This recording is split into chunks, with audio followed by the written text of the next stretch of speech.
જય માતાજી, જય મહાદેવ, હર મહાદેવ. કેમ છો બધા? હોપ કે બધા મજામાં છો. મારે વાલા આજના મારા નવા વિડીયોમાં તમારા બધાનું હાર્દિક સ્વાગત છે. મહાદેવ બધાને ખુશ રાખે. અને અત્યારે વાગી ગયા છે 5:30. તો છે ને બેનને મારે દહીંનું દળાવવા મોકલવાનું છે. તો છે ને જો તમને બતાવું, આપણે આ ઘઉં છે ને સરસ હમા કરીને કોથળીમાં ભરી દીધા છે. તો એ બેન જાહે દહીંનું દળાવવા. તો સારું હાલો બેનને મોકલી દઈએ દહીંનું દળવાનું. બેન જો અહીંયા બેઠા બેઠા ટીવી જોવે મસ્તી ને તારક મહેતા ઉલ્ટા ચશ્મા. એવું ઘડી સ્ટોપ રાખજે. શું કહેવાનું છે? જય માતાજી, જય મહાદેવ. સ્વાગત છે મારા મમ્મીના વિડીયોમાં. તો અત્યારે વાગ્યા છે 5:30 ને મારે જવાનું છે દહીંનું દળાવવા. તો ચાલો બધા દહીંનું દળાવવા. હા તો ચાવો બોલવા આવ્યો હતો. ગાડી મૂકીને અંદર આવી પેલા હતા ગાડી મૂકી દે ફટાફટ. હાલીને જવું રહી. સારું હાલો બેનને દહીંનું દળાવવા મોકલી દઈ અને પછી કંઈક નાસ્તો બનાવવા જઈશું.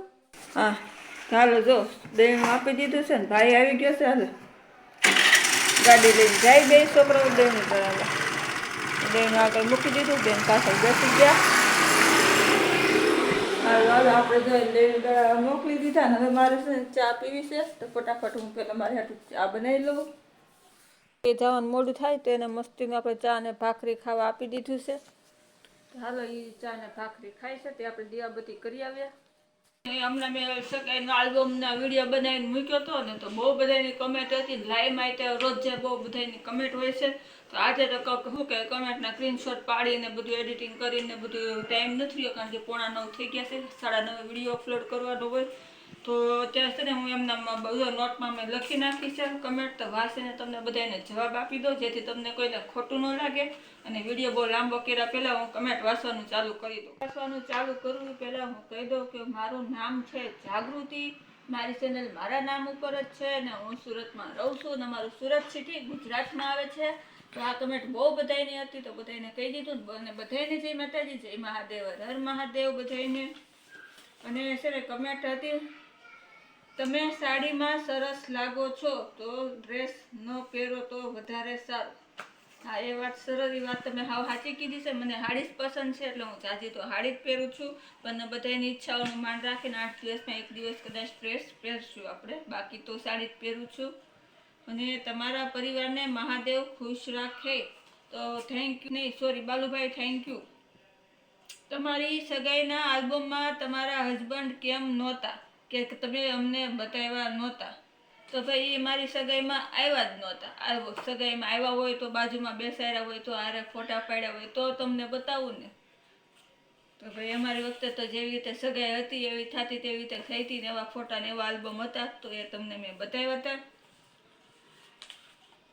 હવે લગ્નની કેસેટમાં તમારા હસબન્ડને બતાવશો કે નહીં બતાવો? તો ભાઈ લગ્નની કેસેટ તો છે. હવે તમારે બધાની ફરમાઈશ છે તો કોઈક સ્ટુડિયોવાળા પાસે જાવું, પેનડ્રાઈવમાં નખાવશું, ભાગ બનાવશું ને બતાવશું. અને હા એમાં બતાવવાની કોશિશ કરશું, બતાવશું, જરૂર બતાવશું. લગ્નની કેસેટના વિડીયા મૂકું ને અપલોડ કરું તો જોજો બતાવીશ. અને પછી લખ્યું છે અમારે તમારા લગ્ન જોવા છે. તો ભાઈ હા હું વિડીયા બનાવીશ તો જોઈ લેજો ભાઈ. તમને તમારા સવાલનો જવાબ મળી ગયો છે. અને યુ આર વેરી બ્યુટીફુલ. તો થેન્ક યુ. હું તમારી લાઈવ રોજ જોઉં છું. કેટલા દિવસથી વ્યૂઝ ઓછા આવે છે, શું કારણ છે? તો ભાઈ શું કારણ છે તો ખબર નહીં. હમણાં વ્યૂઝ ઓછા આવે છે, ચેનલ ડાઉન ગઈ છે મને ખબર છે.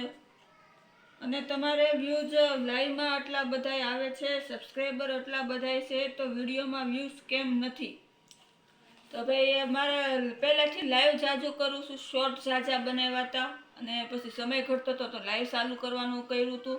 સમય પૂરો કરવા હાટું તો લાઈવ પછી કન્ટિન્યુ ચાલુ જ રહી ગયું. વ્લોગ ચાલુ કર્યા નહોતા. વ્લોગ તો હજી હમણાં ટૂંક સમયથી ચાલુ કર્યા છે. તો વ્લોગમાં વ્યૂ ઓછા આવે છે. જે સબસ્ક્રાઈબર છે એ બધા લાઈવના જ છે તો લાઈવ જોવે છે બધા. How are you? તો ફાઇન. તમારી સ્માઇલ બહુ સરસ છે. Okay thank you. અને તમે લવ મેરેજ કર્યા છે કે અરેન્જ મેરેજ કર્યા છે? તો ભાઈ અમારી વખતે લવ મેરેજ કે અરેન્જ મેરેજનું બહુ ઓછું હતું બહુ કોઈકના ઘરે હોય, એક ઘરે બે ઘરે હતું. અમારા તો અરેન્જ મેરેજ થયા હતા. તો ચાલો વિડીયો બહુ વધારે લાંબો નથી કરવો.